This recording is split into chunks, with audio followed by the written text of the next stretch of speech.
أعوذ بالله من الشيطان الرجيم بسم الله الرحمن الرحيم ولا تهنوا ولا تحزنوا وأنتم الأعلون إن كنتم مؤمنين صدق الله العظيم وصدق بلغنا رسوله النبي الأمين الكريم ونحن على ذلك لمن الشاهدين والشاكرين والحمد لله رب العالمين. بلحوث سنسی مزر کی بندگی اچھی نہیں، بلحوث سنسی مزر کی بندگی اچھی نہیں، ان کے در کی بھیک اچھی سروری اچھی نہیں، اور ان کے در کی بھیک چھوڑوں سروری کے واسطے، ان کے در کی بھیک چھوڑوں سروری کے واسطے، ان کے در کی بھیک اچھی سروری اچھی نہیں. اور تاج کو کاسا بنا کر کہہ رہے ہیں تاجور، تاج کو کاسا بنا کر کہہ رہے ہیں تاجور، ان کے در کی بھیک اچھی سروری اچھی نہیں. اور فرماتے ہیں جو جنون خلد میں کووں کو دے بیٹھے دھرم، جو جنون خلد میں کووں کو دے بیٹھے دھرم، ایسے اندھے شیخ جی کی پیروی اچھی نہیں. اور عقل چوپایوں کو دے بیٹھے حکیم تھانوی، عقل چوپایوں کو دے بیٹھے حکیم تھانوی، میں نہ کہتا تھا کہ صحبت دیو کی اچھی نہیں. اور موجودہ حالات کو ذہن میں رکھیں. آج ایک بات کہی جاتی ہے کہ حالات سازگار نہیں ہیں. حضور تاج الشریعہ علیہ الرحمہ فرماتے ہیں توڑ دے ہر ظلم کی بڑھ کر کلائی توڑ دے، توڑ دے ہر ظلم کی بڑھ کر کلائی توڑ دے، تو غلام مصطفیٰ ہے بزدلی اچھی نہیں، تو غلام مصطفیٰ ہے بزدلی اچھی نہیں.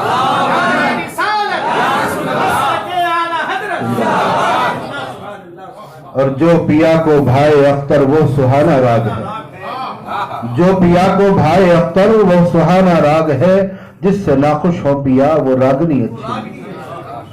آئیے ہم اور آپ اپنے اور ساری کائنات کے مرکز عقیدت مصطفیٰ جان رحمت جناب محمد رسول اللہ صلی اللہ علیہ وسلم کی بارگاہ میں ہدیہ درود پیش کریں. پڑھیں اللہم صلی علی سیدنا و مولانا محمد معظم الجود والکرم وآلہ الکرام وابنہ الکریم مبارک وسلم صلاۃ و سلام علیک سیدی یا رسول اللہ صلی اللہ تعالی علیہ وسلم.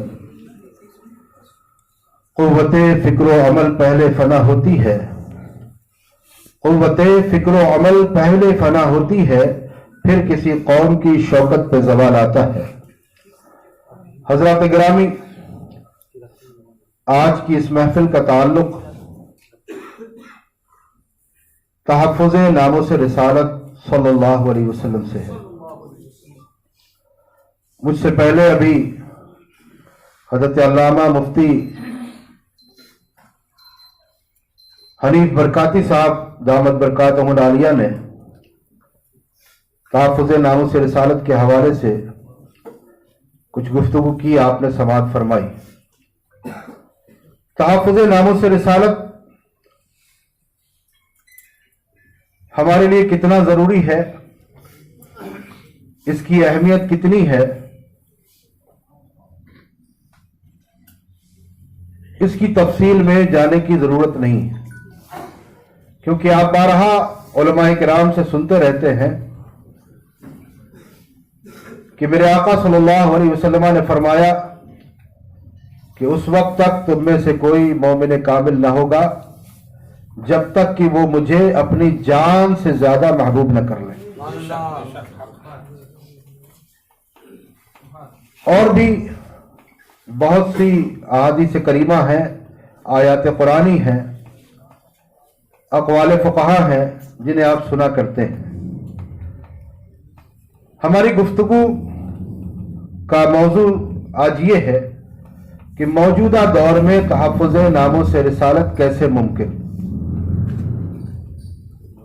کیونکہ جیسا کہ حضرت نے بھی فرمایا کہ ہر زمانے میں ناموس رسالت پر حملے ہوتے رہے ہیں، گستاخان رسول آتے رہے اور گستاخیاں کرتے رہے ہیں، لیکن ہر زمانے میں ان گستاخوں کا سد باب کرنے کے لیے، انہیں کیفر کردار تک پہنچانے کے لیے عشاقان رسول کھڑے ہوتے رہے. کوئی زمانہ بھی اس سے خالی نہیں ہے، اور جس طرح سے حملہ ہوتا تھا اسی طرح سے اس کا سد باب ہوتا تھا۔ اگر ماضی قریب کا جائزہ لیں تو علامہ فضل حق خیرآبادی، علامہ فضل رسول بدایونی اور اعلیٰ حضرت امام احمد رضا فاضل بریلوی رضی اللہ عنہم اجمعین نے تحفظ ناموس رسالت کا فریضہ بحسن خوبی انجام دیا۔ جب گستاخ کتابوں میں گستاخیاں لکھ کر کے چھاپ رہے تھے تو ان گستاخیوں کا رد کر کے کتابیں تحریر کر کے تقریریں کر کے مناظرے کر کے مسلمانوں کے ایمان و عقیدے کی حفاظت کا فریضہ بحسن خوبی ان نفوس قدسیہ نے کیا، اور ان کے خلفاء، ان کے شاگردوں نے بھی الحمدللہ کیا، اور آج بھی علماء و مشائخ اس فریضے کو انجام دے رہے ہیں۔ تحفظ ناموس رسالت ایک ایسا موضوع ہے جو بڑی وسعت رکھتا ہے۔ تحفظ ناموس رسالت کرنے کے مختلف طریقے ہیں۔ اگر کوئی عالم دین یا کوئی حافظ قرآن مکتب میں بچوں کو پڑھا رہا ہے اور اس نیت سے پڑھا رہا ہے کہ ہم ان بچوں کے سینوں میں عشق رسالت کی شمع فروزہ کریں گے، اور یہ بچہ کل جب بڑا ہوگا تو ناموس رسالت کی حفاظت کرتا ہوا نظر آئے گا، تو یہ بھی دراصل تحفظ ناموس رسالت صلی اللہ علیہ وسلم۔ اگر کوئی خطیب اس نیت کے ساتھ خطاب کر رہا ہے کہ میں لوگوں کے دلوں میں حضور کی محبت معجزن کروں تاکہ یہ آگے بڑھ کر کے آگے چل کر کے تحفظ ناموس رسالت کرتے ہوئے نظر آئے۔ اگر کوئی پیر طریقت اس نیت سے مرید کر رہا ہے کہ یہ مرید جو ہو ان کے سینوں میں حضور کی محبت ہو اور گستاخوں سے نفرت ہو تاکہ یہ ہمیشہ ناموس رسالت کی حفاظت کرتے ہوئے نظر آئے۔ اگر کوئی شاعر اس لیے شاعری کر رہا ہے کہ میرا کلام سن کر کے لوگوں کے سینوں میں حضور کی محبت جاگزی ہو اور وہ آگے چل کر کے ناموس رسالت کی حفاظت کرتے ہوئے نظر آئے، تو یقیناً یہ بھی تحفظ ناموس رسالت ہی ہے۔ لیکن موجودہ دور میں گستاخیوں کا جو طریقہ ہے، گستاخیوں کا جو انداز ہے، ان کا سد باب کیا صرف ہم مکتب پڑھا کر سکتے ہیں؟ کیا صرف ہم خطابت کر کے کر سکتے ہیں؟ کیا صرف ہم پیری مریدی کے ذریعے کر سکتے ہیں؟ آپ کا جواب کیا ہوگا مجھے نہیں معلوم، لیکن میں اپنی بات اس سلسلے میں رکھتا ہوں کہ گستاخیوں کا جب جیسا انداز ہوگا اسی طرح جواب دیا جائے گا۔ جب گستاخیاں کتابوں میں لکھی جا رہی تھی تو کتابوں میں لکھ کر کے جواب دیا گیا، علمی انداز میں اس کو واضح کیا گیا اور مسلمانوں کو بتایا گیا کہ یہ چہرے پہچان لو، ان کے سینوں میں حضور کی محبت نہیں ہے بلکہ گستاخیاں ہیں، ان سے دور رہو۔ مسلمانوں کے ایمان و عقیدے کی حفاظت ہو رہی ہے اور انشاءاللہ ہوتی رہے گی۔ مگر موجودہ دور میں جو گستاخیاں ہو رہی ہیں، یہ گستاخیاں ہو نہیں بلکہ کروائی جا رہی ہیں۔ کروانے والے کون ہیں اور یہ کس کی پلاننگ ہے؟ آپ سب باشعور افراد ہیں، آپ واقف ہیں۔ آپ جانتے ہیں، جو لوگ تاریخ کا مطالعہ کرتے ہیں انہیں معلوم ہے کہ جب جب اسلام اور مسلمانوں کے خلاف پروپیگنڈے کیے گئے ہیں، مسلمانوں کو تباہ و برباد کرنے کا ارادہ کیا گیا ہے، پلاننگ تیار کی گئی ہے، تو اس پلاننگ کو ایگزیکیوٹ کرنے سے پہلے، اس پر عمل کرنے سے پہلے سب سے پہلا کام کیا گیا ہے کہ مسلمانوں کا حرارت ایمانی یعنی ٹیمپریچر ناپا گیا۔ اور وہ ٹیمپریچر ناپنے کا پیرامیٹر ہر زمانے میں ایک ہی رہا ہے، وہ رہا عشق رسول. کیونکہ دنیا جانتی ہے کہ مسلمان وہی ہے جو اپنے نبی صلی اللہ علیہ وسلم سے والہانہ عقیدت رکھتا ہے. مسلمان وہی ہے جو سب کچھ برداشت کر سکتا ہے لیکن اپنے نبی کی عظمت پہ ایک حرف بھی برداشت نہیں کر سکتا. اس لیے ہر زمانے میں اسی پیرامیٹر، اسی پیمانے پر ہمارا ٹیمپریچر ناپا جاتا رہا. اگر آپ اسپین کی تاریخ کو دیکھیں تو چونکہ آج کی طرح اس وقت سوشل میڈیا، پرنٹ میڈیا اور الیکٹرانک میڈیا کا دور نہیں تھا، اس وقت ہمارا ٹیمپریچر ناپنے کے لیے چوراہوں پر گستاخ کھڑے کیے جاتے تھے.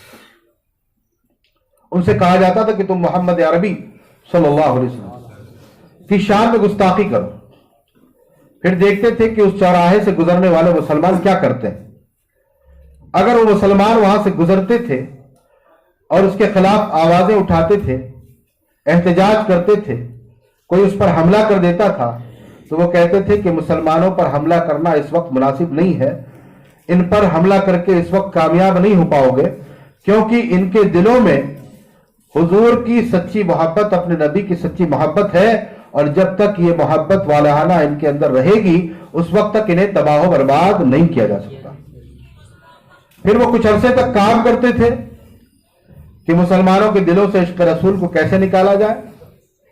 ہمارے ہی بھیس میں، ہمارے ہی لباس میں وہ لوگ تیار کیے جاتے تھے اور ہمارے سینوں سے محبت رسول کو نکالنے کا کام کیا جاتا تھا.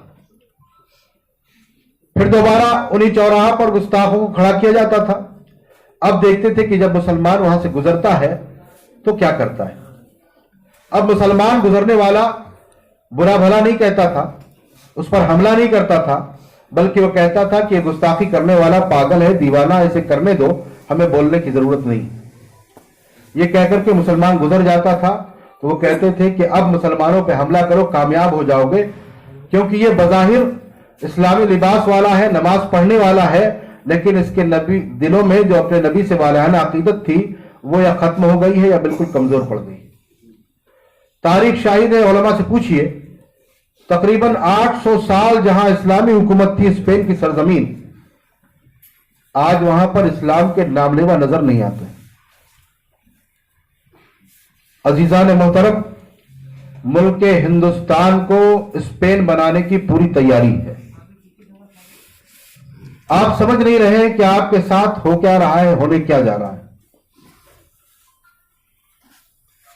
اس موقع پر میں ایک مثال دے کر کے آپ کو اور آپ کی کارکردگیوں کی، آپ کی روش کو تھوڑا سا واضح کرنا چاہتا ہوں. آپ گوگل پہ سرچ کریں گے تو آپ کے سامنے ایک تھیوری آئے گی. بوائلنگ فراگ جب آپ لکھیں گے تو ایک پوری تھیوری لکھ کر کے آئے گی، ایک سائنٹیفک تھیوری ہے. اس میں یہ بتایا گیا ہے کہ آپ ایک برتن میں پانی لیجئے اور اس میں ایک مینڈک کو ڈالیے اور اس کو آپ رکھ دیں آگ کے اوپر. جیسے جیسے پانی گرم ہوتا جائے گا، مینڈک اس ٹیمپریچر کے اکارڈنگ اپنی باڈی کو ایڈجسٹ کرے گا، اس کی حرارت کے مطابق اپنے آپ کو وہ ایڈجسٹ کرتا رہے گا. پھر پانی گرم ہوگا، پھر وہ ایڈجسٹ کرے گا، پھر پانی گرم ہوگا، پھر وہ ایڈجسٹ کرے گا. یہ ایڈجسٹمنٹ ہوتا رہے گا. لیکن ایک ٹائم ایسا آئے گا کہ اب پانی بوائل ہونے لگے گا، ابلنے لگے گا. جب یہ سچویشن آ جائے گی تو مینڈک چاہے گا کہ اب ہم نکل کے بھاگیں. مینڈک جب نکل کے بھاگے گا، بھاگنا چاہے گا، اچھل کود کرے گا، لیکن اب اس کی باڈی اس پوزیشن میں نہیں ہوگی کہ وہ نکل کے بھاگ سکے. لہذا وہ اچھل کود کرتے کرتے دم توڑ دے گا، اسی میں مر جائے گا. اس پورے پروسیس میں مینڈک کی موت کا ذمہ دار کون ہے؟ وہ خود مینڈک ہے. کیوں؟ کیونکہ اس نے وقت رہتے صحیح فیصلہ نہیں لیا. اگر وہ وقت رہتے صحیح فیصلہ لیتا تو اس کی جان نہیں جاتی. بلا تشبیہ آج ہمارا حال کچھ ایسا ہی ہے. طلاق ثلاثہ کا قانون بنایا گیا، شریعت میں کھلی مداخلت کی گئی. علاوہ چند جلسے، چند میٹنگیں کر کے ہم نے کوئی خاطر خواہ اقدام نہیں کیا. کشمیری مسلمانوں پر ظلم کے پہاڑ توڑے گئے. 370 ہٹانے کے بعد ہمارا 370 سے کوئی لینا دینا نہیں ہے، وہ جو ہٹے یا رہے، لیکن مسلمانوں پر جو ظلم کے پہاڑ توڑے گئے اس وقت ہمارے اندر ایسا خوف کا عالم تھا کہ ہم تیار نہیں تھے. ہم اس کے لیے کھڑے ہونے کو تیار نہیں تھے، بلکہ خوف کا عالم یہ تھا کہ ہماری مسجدوں میں اگر امام نے غلطی سے کشمیر کا نام لے لیا تو ٹرسٹی مائک بند کر دیتے تھے یا امام صاحب کی چھٹی کر دیتے تھے. ہم نے سمجھانے کی یہ ہو کیا رہا ہے، ہم سمجھے وہاں ہو رہا ہے، ہمارے ساتھ تھوڑی کچھ ہونا ہے.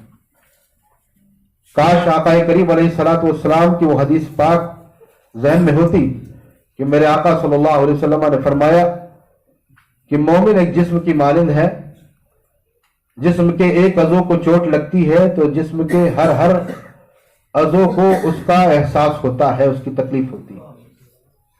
لیکن ہم تو اپنے آپ میں مگن تھے، وہاں ہو رہا ہے، ہمیں کیا کرنا ہے. اس کے بعد دلی دنگے ہوئے، وہ بھی ہمارے سامنے. بابری مسجد کے تعلق سے کالا فیصلہ سنایا گیا، وہ بھی ہمارے سامنے. ہم ایک کے بعد ایک اپنے آپ کو ایڈجسٹ کرتے رہے،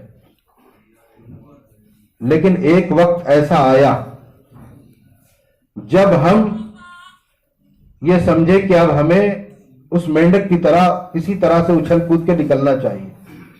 وہ وقت تھا NRC کا، جب ہمیں اپنے وجود کی لڑائی نظر آ رہی تھی، جب ہمیں اپنی بلڈنگیں، اپنی فیکٹریز جانے کا خطرہ محسوس ہو رہا تھا، جب ہمیں اپنے فیملی ممبرز کے ڈیٹینشن سینٹر میں جانے کا خطرہ محسوس ہو رہا تھا، تو پھر ہم پورے ہندوستان میں شاہین باغ بنا کر کے بیٹھ گئے.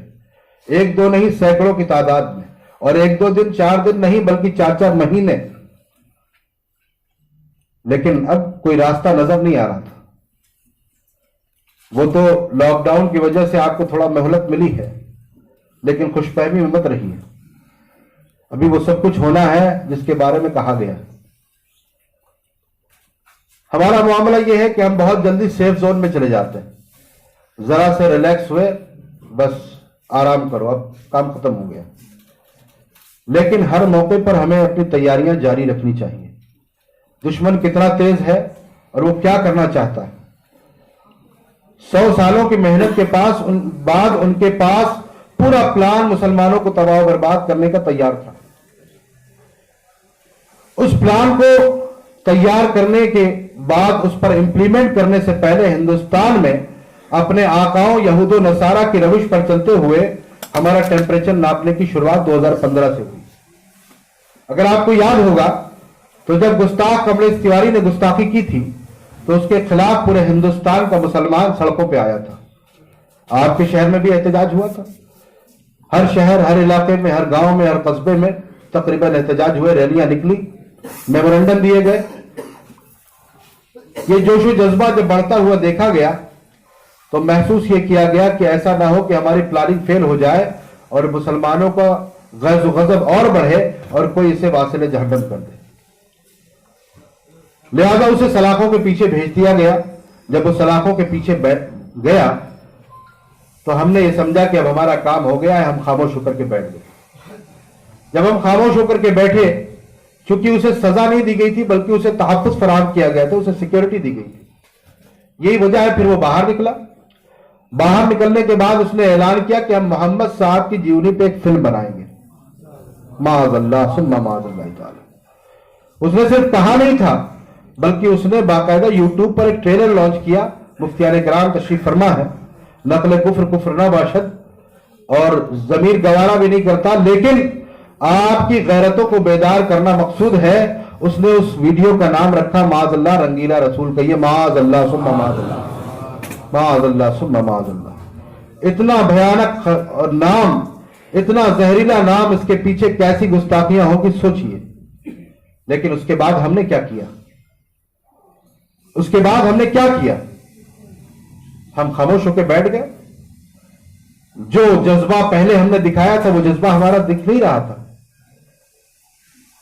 ہم نے شاید یہ سوچ لیا تھا کہ ایک بار سڑکوں پہ آ گئے، احتجاج کر لیا تو ہمارا کام ہو گیا، ہم نے امتی ہونے کا حق ادا کر دیا. حضرت سعد بن ربی رضی اللہ تعالیٰ عنہ غزوہ احد کے موقع پر فرماتے ہیں میرے آقا صلی اللہ علیہ وسلم نے فرمایا کہ سعد بن ربی نظر نہیں آتے، کہیں تلاش لاؤ۔ صحابہ اکرام تلاشنے کے لیے گئے، بہت تلاشا لیکن کہیں وہ نظر نہیں آئے۔ ایک صحابی نے آواز دی، اے سعد بن ربی تمہیں رسول اللہ صلی اللہ علیہ وسلم یاد فرما رہے۔ اتنا سننا تھا کہ وہ سعد بن ربی جو 7 لاشوں کے نیچے دبے تھے، جسم چھلنی چھلنی تھا، آخری سانسیں چل رہی تھیں، بڑی نحیف سی کمزور سی آواز میں آپ نے فرمایا کہ رسول اللہ صلی اللہ علیہ وسلم کو میرا سلام کہنا اور عرض کرنا ہے اللہ کے رسول صلی اللہ علیہ وسلم اللہ تعالیٰ آپ کو سعد بن ربی کی جانب سے بہتر بدلہ عطا فرمائے۔ اس کے بعد انہوں نے مسلمانوں کو ایک پیغام دیا تھا۔ وہ پیغام کیا تھا؟ وہ پیغام یہ تھا، آج ہمارا معاملہ کیا ہے کہ اگر خدا نہ کرے ہم کسی حادثے کے شکار ہو جائیں تو ہم کیا کریں گے؟ اپنے فیملی ممبرز کو یاد کریں گے، ماں باپ بھائی بہن بیوی بچے، یہ مل جائیں، یہی تو کریں گے نا۔ اور جب وہ مل جائیں گے تو ہم ان سے کہیں گے کہ فلاں فلاں بینک میں میرا اتنا بیلنس ہے، اس کی ڈیٹیل ان کو دے دیں گے، فلاں فلاں جگہ میری اتنی پراپرٹیز ہیں، یہ فیکٹری ہے، فلاں ہے، یہ سب لے لینا، اپنے قبضے میں لے لینا، میرا فلاں ایجنٹ کے پاس لائف انشورنس ہے وہ بھی لے لینا تاکہ میرے مرنے کے بعد بھی تم لکھ پتی کروڑ پتی ہو جاؤ۔ آج دنیا ہم پر اتنی غالب ہے، لیکن وہ سعد بن ربی رضی اللہ تعالیٰ عنہ ہماری طرح اسٹیج پر بیٹھ کر بتلا دو گستاخ نبی کو غیرت مسلم زندہ ہے، یہ باتیں کہنے والے نہیں تھے۔ وہ یہ کہنے والے نہیں تھے کہ جو جان مانگو تو جان دیں گے، جو مال مانگو تو مال دیں گے، مگر یہ ہم سے نہ ہو سکے گا، نبی کا جاہو جلال دیں گے۔ وہ حقیقی طور پر عاشق رسول تھے، وہ صحابی رسول تھے۔ انہوں نے اپنے اہل خانہ کو یاد نہیں کیا، اپنی پراپرٹی اپنے مال و متاع کے بارے میں وصیت نہیں کی، بلکہ وصیت کیا کرتے ہیں؟ آخری وقت بھی تحفظ ناموس سے رسالت کرتے ہوئے نظر آ رہے ہیں۔ گویا یوں کہہ رہے تھے کہ اے عشق تیرے سکتے جلنے سے چھٹے سستے۔ آج لوگ اپنی پراپرٹیاں بچانے کے لیے، اپنے کاروبار کو بچانے کے لیے، اپنی نوکری بچانے کے لیے، ناموس رسالت کی حفاظت کے لیے آگے نہیں آ رہے ہیں،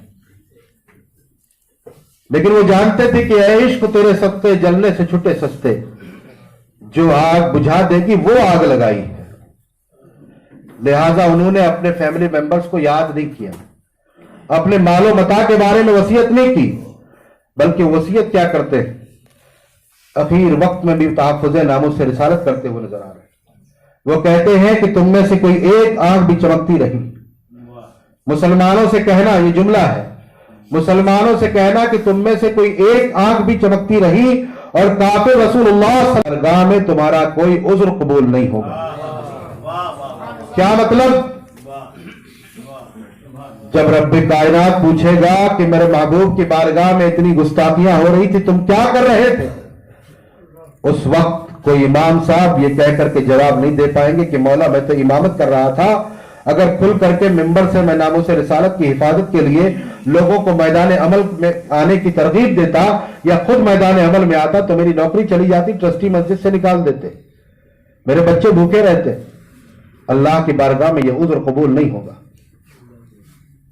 اگر کسی خطیب صاحب نے، کسی شاعر صاحب نے، کسی ناظم صاحب نے یہ کہا کہ مولا میرے پاس تو وقت ہی نہیں تھا، میری تاریخیں خالی نہیں تھی، اگر میں کھل کر کے بولنے لگتا تو لوگ مجھے جلسوں میں بلانا بند کر دیتے، مجھے حکومت کی سختیاں برداشت کرنی پڑتی، اس لیے میں کھل کے نہیں بول سکا، مولا مجھے معاف فرما دے۔ اللہ کی بارگاہ میں یہ بہانہ بھی نہیں چلے گا۔ کسی پیر صاحب نے اگر یہ کہا کہ مولا میں اپنے حلقہ ارادت میں مشغول تھا، اگر میں اپنے مریدوں کو ترغیب دیتا کہ ناموس رسالت کے لیے میدان عمل میں آ جاؤ تو میرے ساتھ مسائل کھڑے ہو جاتے، میرے مریدین مشکلات میں پڑ جاتے۔ اللہ کی بارگاہ میں یہ بھی بہانہ نہیں چلے گا۔ یہ مت سمجھیے گا میں کسی پہ تنقید کر رہا ہوں، میں صرف ایک بات سمجھانا چاہ رہا ہوں آپ کو۔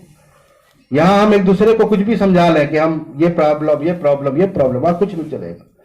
کوئی انجینئر صاحب، کوئی ڈاکٹر صاحب، کوئی پروفیسر صاحب، کوئی ایڈوکیٹ صاحب یہ کہہ کر کے نہیں بچ پائیں گے کہ مولا میرے ساتھ ایسے مسائل تھے کہ میرے کاروبار کو نقصان ہو سکتا تھا، میرے پروفیشن کو خطرہ ہو سکتا تھا، میری نوکری جا سکتی تھی۔ کوئی صاحب اگر یہ کہیں گے کہ مولا اگر میں میدان عمل میں آتا تو اس وقت